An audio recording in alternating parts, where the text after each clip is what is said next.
Olá pessoal, eu sou o Renato Rossome, eu sou professor da ginecologia e eu vou falar para vocês hoje sobre dor pélvica crônica. O assunto da aula vai ser dor pélvica crônica e eu vou esmiuçar um pouquinho mais para vocês sobre esse assunto. Então vocês podem acompanhar no slide, eu vou começar a aula falando sobre a definição de dor. Segundo a Associação Internacional do Estudo da Dor, dor é definido como uma sensação e experiência emocionalmente desagradável associada a uma lesão tecidual que ela pode ser real ou potencial. Ou seja, é qualquer sensação ruim que isso pode estar associado ou não a um dano tecidual. E agora, por sua vez, o que é especificamente a dor pélvica crônica? Dor pélvica crônica é definida como uma dor, ela não é cíclica, por exemplo, uma dismenorreia é cíclica, vem todo mês. Então, é uma dor não cíclica que dura pelo menos 6 meses. Além de durar 6 meses, essa dor ela precisa estar localizada na pelve anatômica, ou na parede abdominal anterior, ou na região lombar ou nas nádegas. Essa dor ela tem que ser suficientemente intensa para poder interferir com as atividades habituais ou precisar de cuidados médicos.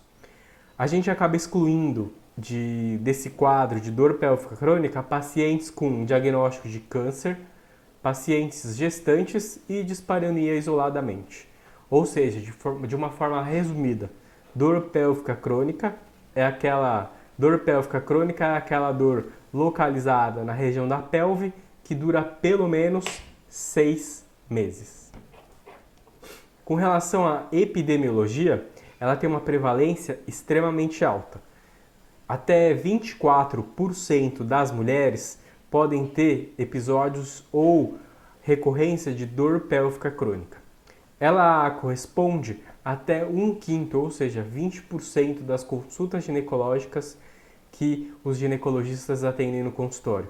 Ou seja, de cada 10 mulheres que vão no consultório, 2 se consultam porque ela tem dor pélvica crônica. Além disso, é uma doença, é um grupo de doença, na verdade, que o diagnóstico é muito difícil de fazer. Consequentemente, até 1/4 delas ficam sem diagnóstico em até 4 anos. Isso porque elas trazem muitas queixas consigo na hora da consulta e o médico ginecologista não consegue de uma forma certeira fazer esse diagnóstico. Além disso, a gente sabe que a dor pélvica crônica interfere e muito na qualidade de vida das mulheres. Para a gente pensar sobre o que pode causar a dor pélvica crônica, é legal a gente dividir por sistemas. Então, para saber um pouquinho mais sobre dor pélvica crônica, é interessante a gente saber a prevalência por sintomas de dor pélvica crônica. O sistema gastrointestinal é o que é mais acometido. Quase 40%, quase metade das pacientes que têm dor pélvica crônica têm queixas associadas ao sistema gastrointestinal. Em segundo lugar, vem o sistema urinário, representando 30%. O ginecológico, que, apesar de ser a nossa área, ela fica só em terceiro lugar, com 20%. O neuromuscular, 15%. E o fator psicológico, ele é interrogado. Mas a gente sabe que mais de 70% das mulheres com dor pélvica crônica tem algum diagnóstico psiquiátrico associado. Quais são os sintomas especificamente que estão relacionados? Igual eu falei, a maioria a gente vai caindo em sintomas gastrointestinais.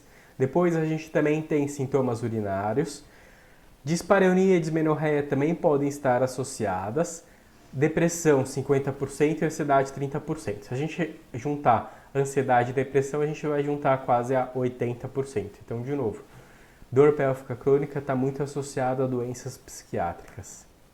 Quando você vai pensar em diagnóstico diferencial de dor pélvica crônica, é legal você separar por sistemas.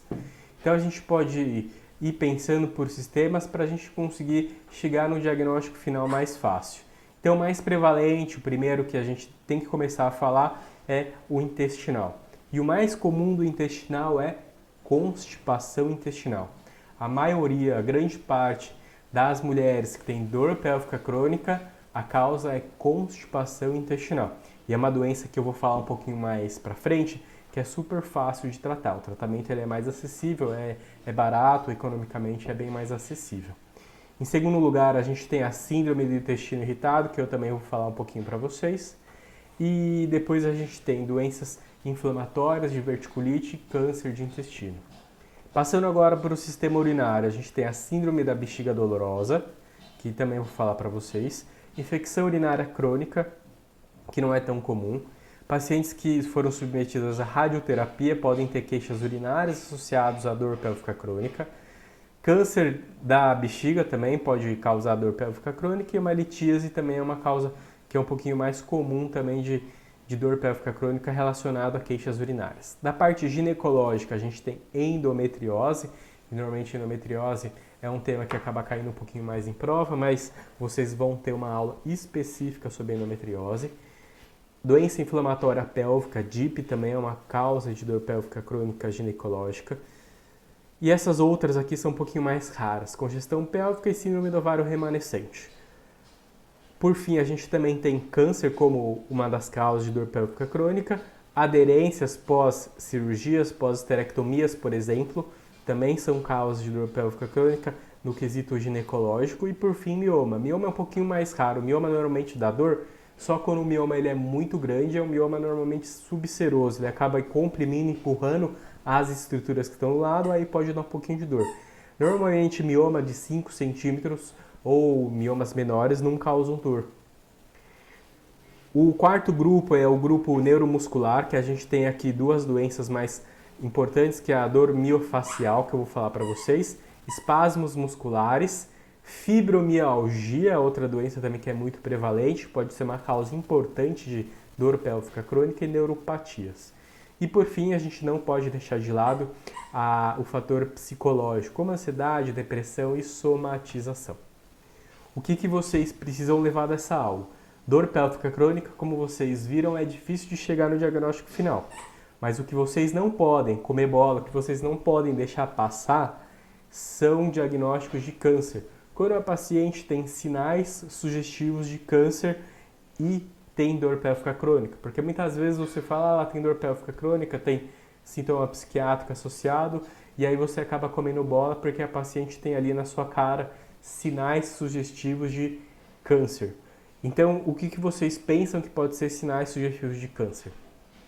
A gente pode começar com sinais sistêmicos, que são aquelas perdas de peso, queda do estado geral importante, uma idade maior do que 50 anos, porque normalmente o câncer acaba afetando pessoas com idade um pouquinho mais avançada, e quando a gente tem presença de massas e massas abdominais e massas pélvicas. Isso também é uma coisa importante que precisa ligar aquela luzinha vermelha, aquela sirene de alerta, não posso deixar passar esse diagnóstico. Agora falando um pouquinho mais sobre queixas mais específicas, presença de sangue, tanto no intestino, em forma de hematoquesia, ou no sistema urinário, em forma de hematúria, são sinais de alerta. Além disso, aquela paciente que tem hematúria, tem também o histórico de tabagismo, você precisa ficar mais atento porque pode ter um câncer ali por trás dessa hematúria e desse tabagismo. Pacientes que têm história familiar de câncer, e aí também a gente pode colocar os outros tipos, a gente também precisa ficar um pouquinho mais atento. Da questão psicológica, pelo que a gente precisa ficar mais atento, são pacientes que têm ideação suicida. Ideação suicida acaba entrando com uma urgência médica e a gente precisa encaminhar, referenciar pacientes para serviços de urgência psiquiátrica. Então, resumindo, levem para casa essa mensagem. Você não pode comer bola com paciente com dor pélvica crônica que tenha sinais sugestivos de câncer. Isso não pode deixar passar. Principalmente aquelas que têm queda do estado geral, perda de peso importante, aquelas que têm massas abdominais ou massas pélvicas e aquelas que têm também sangue em um dos seus sinais, por exemplo, uma hematoquesia, uma hematúria, e por fim aquelas pacientes que têm história familiar positiva. Essas aí precisam de um pouquinho mais de atenção para chegar num diagnóstico um pouquinho mais rápido. Não dá para deixar ela ficar 4 anos sem diagnóstico, porque aí vai ser tarde demais. O que a gente pede de exames complementares? Eu coloquei aqui uma série de exames que a gente pode citar como exames complementares, mas vai depender bastante do que a paciente sentir. Por exemplo, uma paciente com dor pélvica crônica e um sangramento uterino normal, não tem nenhuma queixa urinária, não faz nenhum sentido a gente pensar em pedir, por exemplo, uma urocultura. A gente vai direcionar mais para um ultrassom transvaginal.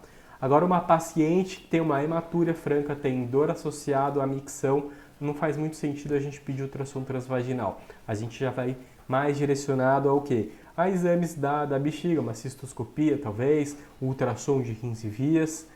E então os exames eles vão ser direcionados para o que a paciente sente. Aqui a primeira doença que a gente vai falar especificamente é a constipação intestinal, porque ela é a mais prevalente. Coloquei aqui os critérios diagnósticos. Ele vai fechar o critério diagnóstico quando você tem 2 desses 6 sintomas aqui ou sinais. Então você precisa ficar atento para o quê? Você precisa ficar atento para o fato de que apenas a dificuldade de evacuar, ou seja, não estar evacuando uma vez por dia, não é só isso que caracteriza a constipação intestinal, vai muito mais além. Por exemplo, aqui, ó, se a paciente ela tem fezes encaroçadas, número 2 aqui, ou duras em pelo menos 25% das defecações, mais tensão durante pelo menos 25% das defecações, se ela tem esses 2 critérios aqui, independe se ela faz todo dia ou não, já fecha para constipação intestinal. O que eu quero falar para vocês? Que a gente precisa esmiuçar um pouquinho mais, quando a paciente tem dor pélvica crônica, as queixas associadas à constipação intestinal. Porque às vezes a gente pergunta, como é que tá as fezes? Ela fala, tá tudo bem. E aí você para por aí. Mas não basta, porque para ela tá tudo bem porque ela sempre foi constipada, desde sempre foi assim. Mas na verdade ela tem uma constipação intestinal que ela nem sabe que ela tem. Então vale a pena às vezes esmiuçar. Como é que são as fezes? Você tem muita dor quando você sai? Qual que é o formato das fezes? Você fica tensa na hora de evacuar? Eu acho que você precisa detalhar um pouquinho mais quando você está de frente a uma paciente que tem dor pélvica crônica. Depois que você fez o diagnóstico de dor pélvica crônica associada à constipação intestinal, vem o tratamento. E como eu falei, o tratamento ele é acessível. A gente começa com orientações gerais. Então a gente precisa orientar a paciente a ter uma ingesta hídrica adequada, ou seja, 2 litros de água por dia, uma ingesta de fibras adequada e realizar atividade física. A atividade física vai melhorar, sim, constipação intestinal. Para aquelas que têm uma constipação um pouquinho mais acentuada, a gente pode utilizar, abrir mão de facilitadores, agentes facilitadores. O mais barato, mais acessível é o óleo mineral, 30 ml por dia, e 30 ml vai ser traduzido em o quê? 3 colheres de sopa por dia, ou seja, uma colher de sopa na hora do café da manhã, outra no almoço e outra no final do dia. Se mesmo assim ela não tiver melhor ou já tiver usado, a gente pode usar outras opções, como a leite de magnésia, 20 ml por dia, ou a lactulose, que aí também é a mesma posologia do óleo mineral, 15 a 30 ml por dia. A diferença do lubrificante para o osmótico é que o lubrificante ele facilita com que as fezes saiam, porque acaba lubrificando as fezes, e a lactulose, por exemplo, que é um osmótico, ele age diferente, ele absorve água para dentro das fezes, as fezes vão ficar mais hidratadas e aí sim vai conseguir ajudar um pouquinho nessa constipação intestinal dela. Então, o que dá para fazer às vezes é até associar óleo mineral de lactulose, porque eles agem de forma diferente. Então, o que eu falei aqui agora era sobre constipação intestinal. Uma outra doença que vocês precisam ouvir falar, ter conhecimento, é a síndrome do intestino irritado. É um diagnóstico de exclusão.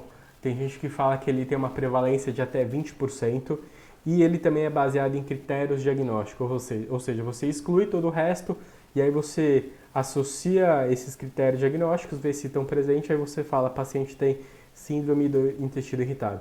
E geralmente aqui vai ser alguma dor, algum desconforto abdominal associado a qualquer hábito intestinal. Então, por exemplo, é uma dor que melhora com defecação, ou se não, essa dor teve início associado com a mudança na frequência das fezes. Ou então, número 4, início associado à mudança na forma aparência das fezes. Então, esses aqui são os critérios diagnósticos. Depois que você faz o diagnóstico de síndrome do intestino irritado, você precisa fazer o tratamento. O tratamento de orientações, ele vai ser muito parecido com o tratamento de constipação intestinal. E aí, os fármacos, as medicações, vai depender. Se a paciente tiver sintomas de fezes mais soltas, aí você vai ter que prescrever Aí, com relação aos remédios que você vai prescrever, vai depender do que a paciente sentir. Por exemplo, se a paciente tiver sintomas de constipação, a gente vai prescrever para ela laxativos, que eu já comentei para vocês. Agora, se for ao contrário, o paciente tiver o intestino um pouquinho mais solto, a gente vai prescrever antidiarreicos. E aí, no caso, a loperamida pode ser uma boa opção. A gente tem que evitar AINES para essas pacientes e se, mesmo com essas medidas iniciais, que são os remédios, mais orientações, a paciente manter queixas de síndrome do intestino irritado, a gente pode até abrir mão de uma avaliação complementar por meio de psicologia. Agora a gente vai passar para o trato urinário. A primeira doença aqui que eu acho que é importante vocês terem conhecimento é a síndrome da bexiga dolorosa. A síndrome da bexiga dolorosa acomete mais mulheres, tem uma prevalência de até 3%, não é tão frequente. Está associado a paciente que tem histórico de endometriose e aquelas que usam o cigarro, ou seja, tabagismo. A etiologia ela não é muito bem conhecida, não é muito bem estabelecida, mas tem gente que acredita que ela está associada à ativação de mastócitos. Além disso, ela pode ser causada por aumento da permeabilidade da mucosa vesical. Então, qual que é a definição da síndrome da bexiga dolorosa? É uma dor pélvica crônica, que pode ser um desconforto, uma pressão associada a sintomas da bexiga. Ela tem duração de pelo menos 6 meses e acompanha outro sintoma do trato urinário inferior, como, por exemplo, a urgência ou a frequência urinária. A urgência é aquela necessidade forte e súbita de ter que ir no banheiro e a frequência é o número aumentado de vezes que ela precisa ir no banheiro durante o dia. Os outros diagnósticos diferenciais devem ser excluídos, por exemplo, pedra no rim, câncer na bexiga, infecção urinária, esses todos têm que ser excluídos para você assumir, fechar o diagnóstico de que a paciente tem uma síndrome da bexiga dolorosa. A gente vai pedir exames para paciente com síndrome da bexiga dolorosa, sempre a gente vai pedir urina 1 e urocultura. Os outros exames dependem. Por exemplo, você pede urina 1 e urocultura para poder excluir ITU. A gente acaba excluindo infecção urinária. Ultrassom de rins e vias urinárias a gente deixa para aquelas pacientes que têm um risco maior de ter algum câncer de bexiga. Então, pacientes que têm hematúria com uma idade mais avançada, mais do que 50 anos. A cistoscopia a gente acaba pedindo para aquelas pacientes que elas têm queixas importantes. Então, vem a paciente com síndrome da bexiga dolorosa, você faz o tratamento farmacológico de primeira linha e ela não tem melhora, aí você considera assim fazer uma cistoscopia. A biópsia a gente vai deixar só para paciente que tem lesão que foi visualizada na cistoscopia. Então, o diagnóstico da síndrome da bexiga dolorosa é por meio da clínica da paciente, mas a cistoscopia pode ajudar. E aqui vem um ponto importante, porque esse é um achado patognomônico de síndrome da bexiga dolorosa. Essa daqui é uma figura que ela está mostrando a úlcera de Hanner. A úlcera de Hanner são lesões na mucosa vesical, são avermelhadas com vascularização aumentada em torno de uma cicatriz central. Então aqui nessa região mais branca é a cicatriz central. E aqui na periferia são áreas que têm a vascularização aumentada, que elas estão bem mais vermelhinhas. Então, se na prova ou em alguma questão de residência aparecer lá úlcera de Hanner ou uma foto ulcerada de uma paciente com dor pélvica crônica, você pode ter certeza que essa paciente tem síndrome da bexiga dolorosa.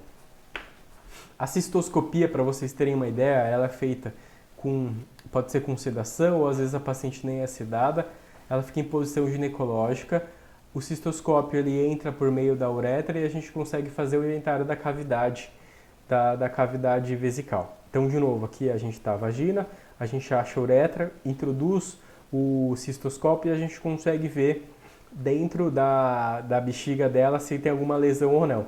Então, aquela lesão que eu mostrei para vocês, a úlcera de Hanner, ela vai ser localizada, por exemplo, aqui nessa região, ou aqui nessa região. Então, úlcera de Hanner é sinônimo de síndrome da bexiga dolorosa. Depois que você já fez o diagnóstico da síndrome da bexiga dolorosa, a gente precisa fazer o tratamento.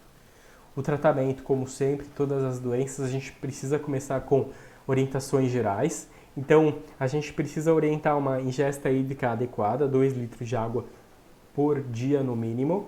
Adequação alimentar, então aqui vem uma coisa muito importante. Eu tenho algumas pacientes que eu consegui um controle bem adequado da síndrome da bexiga dolorosa baseado em orientações dietéticas. Então, o que a gente precisa evitar? A gente precisa evitar comidas, alimentos que irritam a bexiga. Então, alimentos ácidos como laranja, abacaxi, limão, coisas apimentadas, então qualquer tempero que tenha pimenta, coisas que tenha gás, então água com gás, refrigerante e bebidas alcoólicas são todas coisas que irritam a bexiga. Então a gente tem que orientar a paciente que ela tem que evitar a ingesta desses alimentos para poder ter uma melhora do quadro de síndrome da bexiga dolorosa que ela possa ter. Além disso, ela precisa fazer atividade física, aquela atividade física que a gente recomenda são 3 vezes por semana, no mínimo 30 minutos, isso é o começo. E depois disso, ela passa a fazer 5 vezes por semana, 30 minutos, pode ser uma caminhada, por exemplo, que isso ajuda bastante a pacientes com síndrome da bexiga dolorosa. Além disso, a gente pode começar a terapia medicamentosa. Então, o antidepressivo tricíclico ele é muito interessante. A mitriptilina é a medicação mais acessível, mas ela tem um pouquinho mais de efeitos colaterais. A gente começa com 25 mg por dia à noite, porque ele pode dar um pouquinho de sono. Esse é o principal efeito colateral que a mitriptilina pode dar. E ele age como? Ele acaba modulando a dor. Então, imagina vocês, para a paciente sentir uma dor, ela precisa de um estímulo doloroso em X. Para ela sentir essa mesma dor com o uso da mitriptilina, esse nível, esse patamar para estimular a dor dela vai acabar elevando. Então vai ser um Y, por exemplo. Então é isso que a mitriptilina faz. E é uma medicação que tem que ser usada aí por longo prazo. Além disso, para a síndrome da bexiga dolorosa, a gente acaba também podendo utilizar antihistamínicos como a hidroxizina, 25 mg 3 vezes por dia. Porque lembra que uma das causas que a gente acaba atribuindo à síndrome da bexiga dolorosa é a ativação de mastócitos. Então a gente acaba inibindo esses mastócitos por meio de antialérgicos. E por fim, se essa medicação inicial, a mitriptilina, não deu certo, às vezes a gente pode também utilizar a gabapentina. Algumas terapias intravesicais também são opções para aquelas pacientes que não tiveram bom resultado por meio do tratamento de orientações gerais e dos tratamentos via orais. São terapias intravesicais, como a DMSO, que tem uma ação analgésica e anti-inflamatória, e o ácido hialurônico. Agora, por fim, eu vou falar para vocês a última doença que eu acho que é legal vocês terem conhecimentos quando a gente fala de síndrome miofascial abdominal. A síndrome miofascial abdominal ela é caracterizada clinicamente pela presença de ponto gatilho. Então é aquele ponto específico em que a paciente tem uma dor, pode ser às vezes até estimulando ou não, às vezes até em repouso, mas é uma dor específica, um local específico. E você pode comprovar isso por meio do exame físico. Você vai lá, estimula essa ponta por meio do estímulo tátil e a paciente tem uma exacerbação da dor. Além disso, a gente tem o teste de Carnet, que ele é composto por o quê? A paciente fica em DDH, fica deitada, você coloca o dedo nessa região e fala para ela levantar, como se fosse fazer uma abdominal. Se tiver uma piora dessa dor, a paciente vai voltar, ela não vai conseguir levantar por completo e aí você fala que o teste de Carnet é positivo. Esse teste é interessante porque você acaba diferenciando a dor abdominal, a dor da parede abdominal, de uma dor visceral, por exemplo, de uma dor no útero, no fígado, porque se ela tem uma piora dessa dor quando você faz esse teste, significa que a paciente tem uma dor abdominal, da parede abdominal, que provavelmente é uma dor muscular. Além disso, a gente pode fazer um teste que é um bloqueio anestésico, você vai pegar um anestésico, uma lidocaína, 2%, pode fazer 4 ml naquela região específica da dor. Se a paciente tiver uma melhora da dor, pronto, fechou. É uma síndrome miofascial abdominal. Às vezes você pode fazer ultrassom abdominal, mas ele não é necessário só para excluir que tem alguma alteração, alguma massa, alguma coisinha ali, mas ela não é obrigatória. A clínica já basta para poder fazer o diagnóstico. Fez o diagnóstico, fez já o teste ali com bloqueio anestésico, deu certo? Você vai precisar repetir por mais 4 semanas esse bloqueio anestésico e a resposta costuma ser bem positiva. Além disso, a gente pode também associar um antidepressivo tricíclico, no caso a amitriptilina, na mesma posologia que eu já comentei para vocês, 25 mg por dia. Agora, se a paciente tiver efeitos colaterais, muita insônia, mal-estar, não quer usar a amitriptilina, a gente pode usar a nortriptilina na mesma posologia, 25 mg por dia. E aqui eu comento uma coisa para vocês que é muito importante também, que é uma opção, que é a acupuntura. A acupuntura é uma opção que a gente precisa saber que existe, muitas pacientes têm boas respostas e apesar de a gente não ter tantas evidências científicas, porque é uma medicina alternativa, ela funciona muito bem. Então a acupuntura ela sempre deve ser oferecida para as pacientes porque os resultados são bons. Então aqui eu fecho as 4 doenças que eu falei para vocês. Então a constipação intestinal é a principal, porque ela é a mais prevalente, ela tem um tratamento que ela é muito acessível. A segunda é a síndrome do intestino irritado, porque é legal comentar com vocês, porque normalmente nenhuma outra área vai acabar comentando com vocês. É um tratamento que ele não é fácil de fazer e o diagnóstico também não é fácil. Número 3, a síndrome da bexiga dolorosa. Lembre-se da síndrome da bexiga dolorosa como a úlcera de Hönner. Ela não aparece na maioria dos casos, mas ela é patognomônica. Quando aparece a síndrome, a úlcera de Hönner, ela, aliás, pode apostar que é síndrome da bexiga dolorosa. Número 4, a síndrome miofascial abdominal. É legal vocês conhecerem porque é uma doença que é fácil de fazer o diagnóstico, é um ponto gatilho específico e o tratamento também é mais fácil de ser realizado. Dá para fazer, por exemplo, na UBS, se você estiver lá na UBS, no pronto-socorro, e não é tão caro esse tratamento de fazer. E por fim, aqui eu também tenho que escrever para vocês uma quinta doença associada à dor pélvica crônica, que é a endometriose. Mas como vocês têm a aula específica de endometriose, eu acabei não me aprofundando muito aqui sobre a endometriose. Eu espero que eu possa ter ajudado vocês a ter entendido um pouquinho mais sobre dor pélvica crônica. Eu fico à disposição. Qualquer dúvida que vocês tiverem, podem entrar em contato comigo, que vai ser um prazer esclarecer.